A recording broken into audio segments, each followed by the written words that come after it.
अय्यूब अलैहिस्सलाम को अल्लाह ताला ने बहुत सारी नेमतों से नवाजा था और अल्लाह ताला ने उनको बहुत सारा माल भी दिया, औलाद दी, बीवियां दी, और वो अल्लाह के बड़े शुक्रगुजार बंदों में से थे। फिर अल्लाह सुब्हानहू ताला ने उनको आजमाना चाहा। जब अल्लाह की तरफ से आजमाइश आई तो अल्लाह ताला ने उनसे वो तमाम नेमतें ले ली। जो माल था अल्लाह ताला ने माल ले लिया, जो औलाद थी एक ही दिन में वो सारी औलाद खत्म होगी, बीवियां थी सब बीवियां अल्लाह ने वापस ले ली, सिर्फ एक बीवी उनके पास रहेगी। अब आप एक ऐसे शख्स का अंदाजा लगाएं कि इतनी खुशहाल जिंदगी बसर कर रहा हो कि हर चीज हर नेमत अल्लाह की मौजूद हो और फिर एकदम से सब नेमतें चली जाएं, तो उसकी जो मेंटल कैफियत कैसी होगी, उनकी फीलिंग्स कैसी होंगी, उनके इमोशंस कैसे होंगे।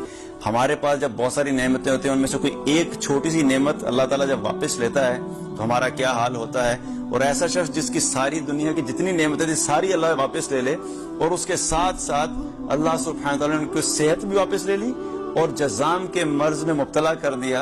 और एक रवायत में आता है कि वो जज़ाम का मर्ज पूरे जिस्म को उस जज़ाम के मर्ज ने घेर लिया, यहाँ तक कि सिवाय उनकी जुबान और दिल के कोई जिस्म का ऐसा हिस्सा नहीं था जिसको उस मर्ज ने घेरा नहीं। अब उनकी सिचुएशन देखें कि बिल्कुल वो चलने फिरने से कासिर हो गया, वो चल भी नहीं सकते थे। और उनकी बीवी, जो उनके साथ एक बीवी उनकी थी, उनकी बीवी ने उनकी खिदमत की, वही बीवी उनको खाने पीने का इंतजाम करती, बाहर जाके मेहनत करती, उनके लिए खाना लेकर आती। और जितने लोग थे उन लोगों ने भी उनको छोड़ दिया, क्योंकि उनके मर्ज की वजह से लोगों को उनसे कराहत आती थी।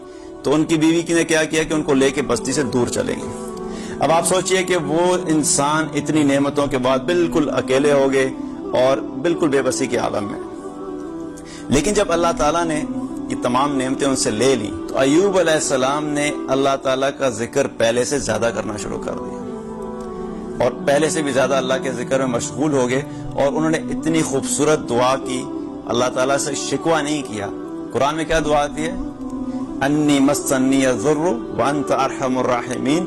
उन्होंने दुआ किया कि या अल्लाह इस बीमारी ने मुझे घेर लिया है, मैं इस बीमारी में मुब्तला हो गया हूँ, और बेशक तू तमाम रहम करने वालों में सबसे ज्यादा रहम करने वाला है। हालांकि जब बीमारी आती है तो हम दुआ क्या करते हैं कि या अल्लाह हमें सेहत दे दे, या अल्लाह हमें इस मुश्किल से निकाल दे, या अल्लाह इस मुसीबत से निकाल दे, या अल्लाह इस आजमाइश से निकाल दे।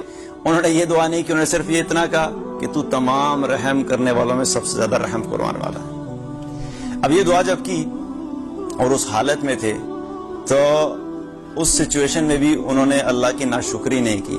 और एक और जगह क्या फरमाया कि ऐ तमाम पालने वालों के पालने वाले, तेरे मुझ पर बहुत ज्यादा एहसानात हैं। तूने मुझे माल दिया, औलाद दी, मैं उनमें मशगूल हो गया, फिर तूने मुझसे वो सब कुछ ले लिया और मेरे दिल को तमाम फिक्रों से आजाद कर दिया। अब मेरे दिल और तेरे दरमियान कोई भी चीज हाइल नहीं है।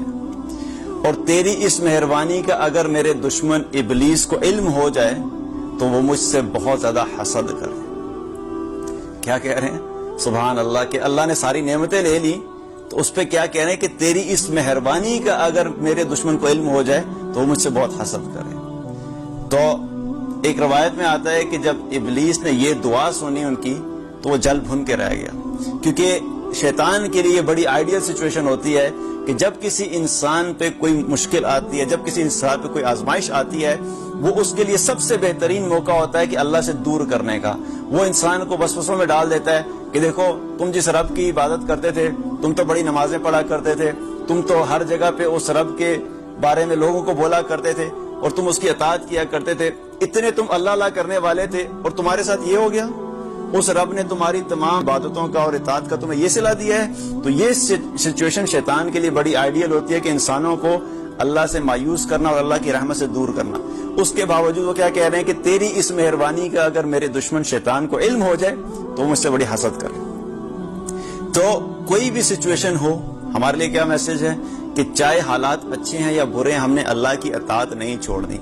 अल्लाह ताला अपने ईमान वालों को, अल्लाह ताला अपने बंदों को कभी देकर आजमाता है और कभी लेकर आजमाता है। कभी नेमतें देता है तब भी हम अल्लाह की तरफ से आजमाइश में होते हैं, जब अल्लाह ताला नेमतें ले लेता है तब भी हम अल्लाह की तरफ से आजमाइश में होते हैं। और आप सोचिए कि जब ईमान वालों पे कोई इम्तिहान आता है, जो अल्लाह के दीन पे चलने वाले लोग होते हैं, तो उसमें एक और चीज क्या होती है آج بھی یہ ہوتا ہے کہ لوگ کیا ججمنٹس پاس کرتے ہیں کہ دیکھو بڑا ایمان والا بننا پھرتا تھا, بڑا دیندار بنتا پھرتا تھا, اللہ تعالیٰ نے کس حال میں ڈال دیا. ہم تو پہلے ہی کہتے تھے منافق ہیں, ہم تو پہلے ہی کہتے تھے کہ یہ ظاہر میں کچھ اور نظر آتا ہے, باطن میں کچھ اور ہے. تو دیکھو اللہ نے اس کو اس کے گناہوں کا کیا صلہ دیا. تو ایوب علیہ السلام کے بارے میں بھی کچھ لوگوں نے ایسے کمنٹس پاس کیے کہ ہم تو پہلے ہی کہتے تھے دیکھو ظاہر کچھ اور ہے, پیچھے سے کچھ اور ہے. تو یہ بڑی اللہ کی طرف سے جب آزمائش آتی ہے تو اس پر بھی انہوں نے کیا کیا, صبر کیا اور اللہ تعالیٰ سے کوئی شکوہ نہیں کیا. اور ان کی بیوی نے ایک دفعہ ان سے کہا کہ آپ اللہ تعالیٰ سے دعا کیوں نہیں کرتے کہ اللہ تعالیٰ آپ کو اس آزمائش سے نکال دے. اور یہ آزمائش کتنا عرصہ تھی؟ ایک روایت میں تھا کہ 18 سال وہ اس حال میں رہے. اب ایسی بیماری کہ جس میں انسان ہل بھی نہیں سکتا, اس میں 18 سال گزارنا کوئی آسان کام نہیں ہے. ہمیں تھوڑی سی بیماری آتی ہے تو 2 دن 3 دن 1 ہفتہ 2 ہفتہ گزرتے ہیں تو ہم فوراً مایوس ہونا شروع کر دیتے ہیں کہ پتہ نہیں اللہ تعالیٰ نے اب مجھے بیماری لگا دی ہے, اب تو یہ ساری زندگی ہمارے ساتھ رہے گی, اور اللہ کی رحمت سے مایوس ہونا شروع کر دیں. 18 سال تک وہ اس حال میں رہے. تو جب ان کی بیوی نے ان سے کہا کہ آپ اللہ سے دعا کیجئے کہ اللہ تعالیٰ آپ کو اس بیماری سے نجات دلا دیں, تو انہوں نے آگے سے کیا جواب دیا کہ اللہ تعالیٰ نے مجھے 70 سال صحت اور نعمتوں اور عافیت میں رکھا. اب اگر 70 سال اللہ تعالیٰ مجھے اس حال میں رکھے اور میں صبر کروں تو وہ بھی کام ہے. اس حال میں بھی انہوں نے ان نعمتوں کا تذکرہ کیا کہ اللہ نے جب اس وقت دیا تھا تو جس اللہ نے وہ دیا تھا اسی اللہ نے مجھے اس حال میں ڈالا ہے. میں اس حال میں بھی اللہ سے راضی تھا اور میں اس حال میں بھی اللہ سے راضی ہوں. تو یہ ایمان والوں کا ایٹیچیوڈ ہوتا ہے اللہ کے ساتھ کہ کچھ بھی سچویشن ہو وہ اللہ سے کبھی شکوہ نہیں کرتے, کبھی اللہ سے گلہ نہیں کرتے, وہ ہر حال میں صبر اور شکر کی کیفیت میں رہتے ہیں. تو جب وہ اس صبر میں رہے تو اس صبر کا اللہ تعالیٰ نے پھر کیا پھل دیا کہ 18 سال اسی حالت میں گزاری انہوں نے. پھر ایک وقت آیا کہ اللہ تعالیٰ نے ان پہ سے آزمائش کو دور کر دیا. اللہ تعالیٰ نے ان کی دعا کو قبول کیا. انی مسنی الضر وانت ارحم الراحمین, جب یہ دعا کی تو اللہ تعالیٰ نے ان کی دعا کو قبول کیا. پھر اللہ تعالیٰ نے ان کو صحت دی, اور نہ صرف دی بلکہ اللہ تعالیٰ نے ان کے ساتھ کیا معاملہ کیا, وآتیناہ اہلہ ومثلہم, اللہ سبحانہ و تعالیٰ نے ان کو پہلے سے بھی زیادہ اولاد اور مال و متاع اس سے بھی زیادہ دے دیا. اہل و عیال دے دیے.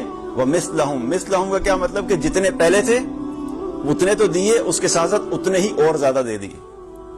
اور ایک روایت میں آتا ہے کہ اللہ تعالیٰ نے ایوب علیہ السلام سے پوچھا کہ ایوب, جو آپ کی پہلے اولاد تھی جو میں نے آپ سے لے لی تھی وہ اس وقت جنت میں ہے, آپ کو وہی اولاد چاہیے یا اس کی طرح کی اور اولاد دے دوں؟ تو ایوب علیہ السلام نے کہا کہ نہیں یا اللہ, ان کو آپ جنت میں رہنے دیجئے, مجھے آپ اس کی طرح کی اور اولاد دے دیجئے. تو یہ بھی ایک روایت میں آتا ہے.